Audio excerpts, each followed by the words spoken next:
Welcome. Make yourself comfortable, won't you? I want to tell you a story.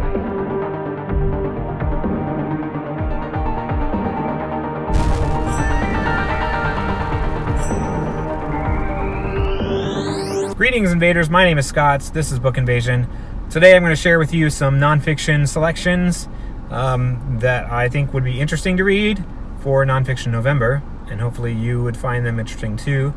These are books that I have not read, but yet they are on my radar to read, so I thought I would share them with you as kind of a TBR, but just ones that I've came across in the past and that I would like to read, that I find interesting. So I don't have the books here.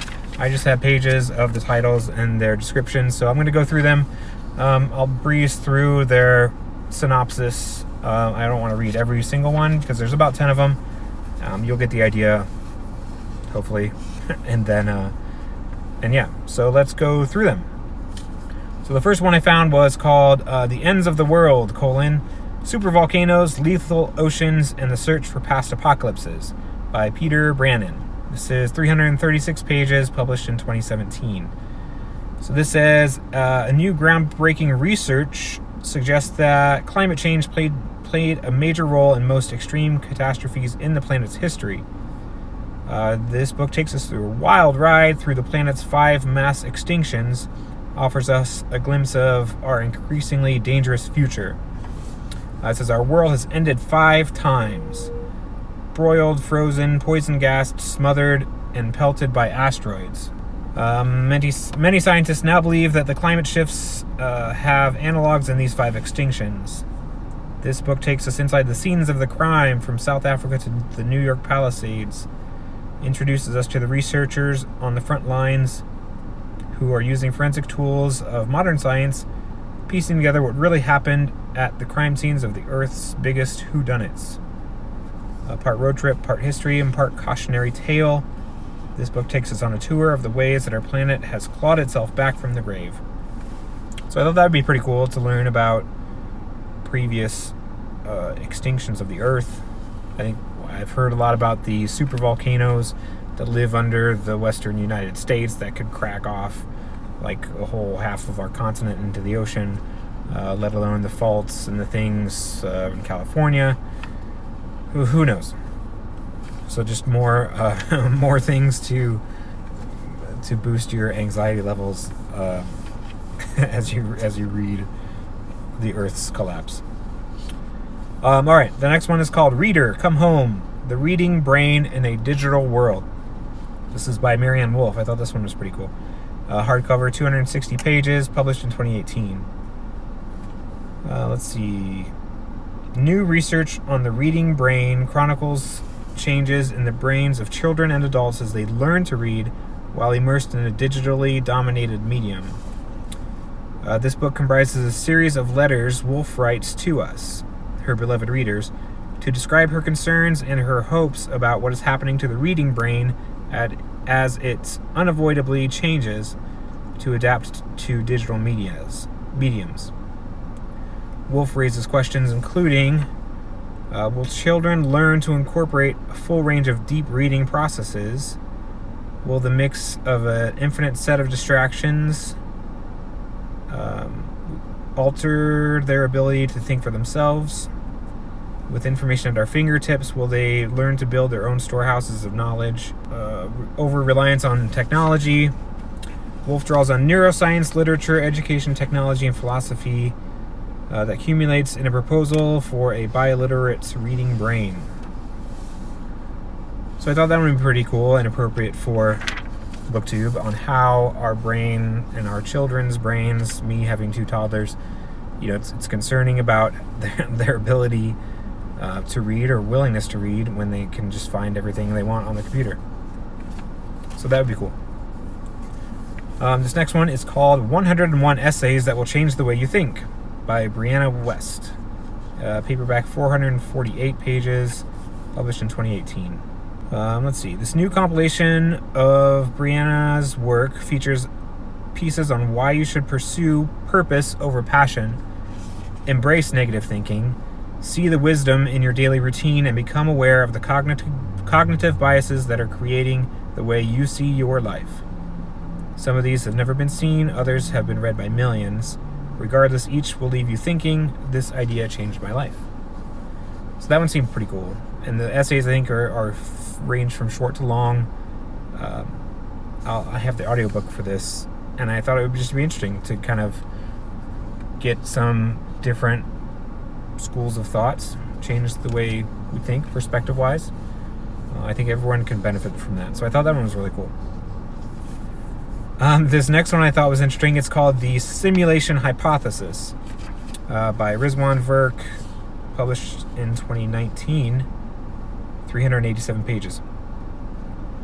The Simulation Hypothesis by best-selling author, renowned MIT computer scientist, and Silicon Valley video game designer Rizwan Virk explains one of the most daring and consequential theories of our time. Drawing from research and concepts from computer science, referencing speculative fiction and ancient Eastern spiritual texts, Virk shows how all of these traditions come together to point to the idea that we may be inside a simulated reality like the Matrix. Who knows? Does anyone really know? The simulation hypothesis is the idea that our physical reality, far from being a solid physical universe, is part of an increasingly sophisticated video game-like simulation, where we all have multiple lives consisting of pixels with its own internal clock run by some giant artificial intelligence. Simulation theory explains some of the biggest mysteries of quantum and relativistic physics, such as quantum interdeterminacy, parallel universes, and the integral nature of the speed of light. So that seems awesome. There's a whole page of quotes and things from blurbs from authors. So this book, while the idea sounds like science fiction, many scientists, engineers, and professors have given the simulation hypothesis serious consideration.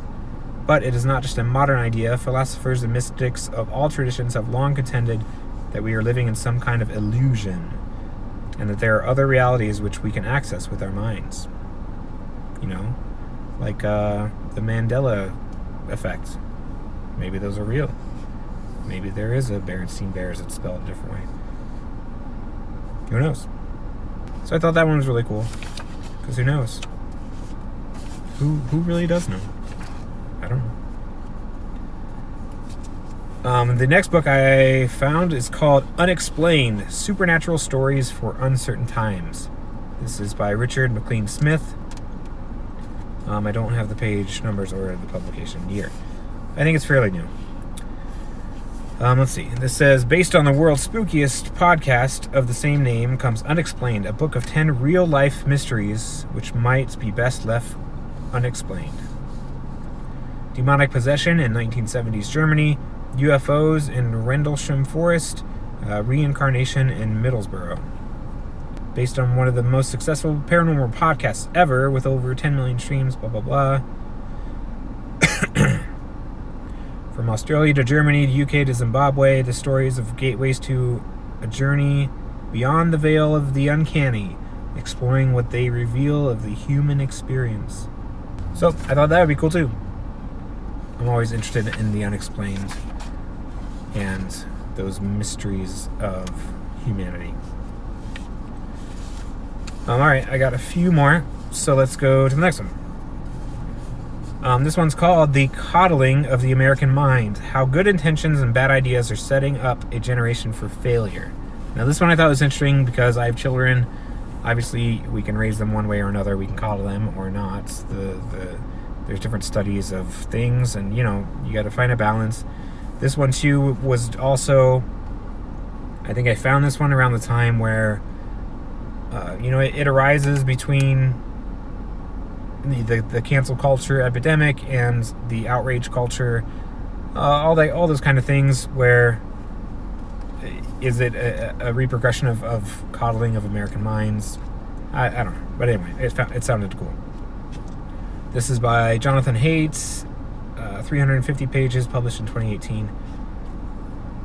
Let's see. The generation now coming of age has been taught 3 great untruths. Their feelings are always right. They should avoid pain and discomfort, and they should look for faults in others and not themselves. I wasn't taught those things. Maybe you guys are. I don't know. These three great untruths are part of a larger philosophy that sees young people as fragile creatures who must be protected and supervised by adults. But despite the good intentions of the adults who impart them, the great untruths are harming kids by teaching them the opposite of ancient wisdom and the opposite of modern psychological findings on grit, growth, and anti-fragility. The result is rising rates of depression and anxiety, along with endless stories of college campuses torn apart by moralistic divisions and mutual recriminations. So this is a book on how we got there. First Amendment expert takes us back to the 1980s. Conflict of the campus, loss of unsupervised playtime, and the birth of social media. This book is about how to fix the mess. The culture of safety and its intolerance of opposing viewpoints have left many young people anxious and unprepared for adult life. What? There's an intolerance for opposing viewpoints? What? You don't say. Comprehensive set of reforms that will strengthen young people and institutions, allowing us to reap the benefits of diversity, including viewpoint diversity.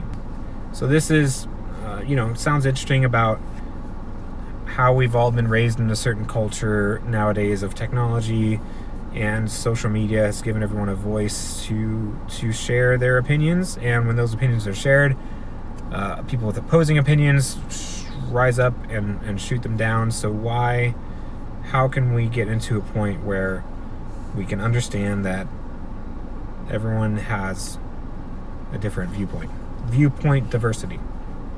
So that one sounds cool. Maybe I'll check that out. Alright, so I got two more. The next one's called A Perfect Union of Contrary Things. This is by Maynard James Keenan, who is the lead singer of Tool and A Perfect Circle and Pussifer. This is kind of his autobiography. 272 pages, published in 2016. So I've had a copy of this on my shelf for a long time. So this goes into the history of Maynard James Keenan, his childhood, years in the Army,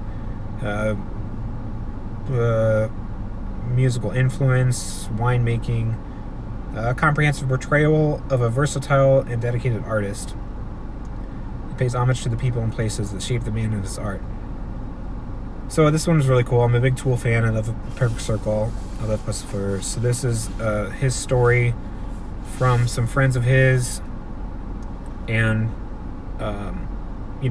I always wanted to learn more about the musicians that I adore and love, so this would be cool. Maynard's story is a metaphor for the reader's own evolution and encouragement to follow one's dreams, hold fast to individual integrity, and work ceaselessly to fulfill our creative potential. Awesome. Last one I got is Notes on a Nervous Planet by Matt Haig. 310 pages, came out 2018. So this one, Matt Haig had written The Humans, which I love.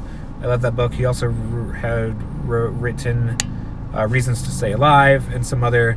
He wrote some children's books, all kinds of stuff. So he's a big writer. He's also kind of personally and vocally struggled with his own anxiety, depression on Twitter and things. He's very much against the toxic masculinity on Twitter, and you can see the backlash that happens when he posts about that.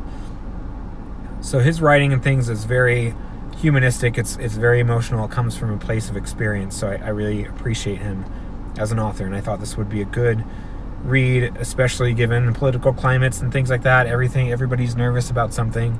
Everyone has anxiety, and some people are just experiencing depression rates are higher than usual. Who knows? So this says, rates of stress and anxiety are rising. A nervous planet is creating fast and nervous lives. We are more connected, yet feel more alone. So this says, how can we stay sane on a planet that drives us mad? How do we stay human in a technological world? How do we feel happy when we are encouraged to be anxious? He begins to look at the link between what he felt and the world around him. So that one sounds really cool. I had that on my list since I had seen it before it came out. So those are all I got. Those are some nonfiction books that are on my radar. I hope you find some of them interesting. I hope you find them cool. I think there's a bit of something for everybody. And those are what I may or may not be reading in November. So anyway, thanks for watching. If you like this kind of stuff, if you like these books, like and subscribe. I'll put up some reviews after I finish reading them. Check out my other reviews, which are mostly fiction things. This is the first nonfiction video I've done. So I hope you enjoyed it. Let me know what you think. Let me know if you've read any of these, and I will see you next time. Thanks for watching. Bye-bye.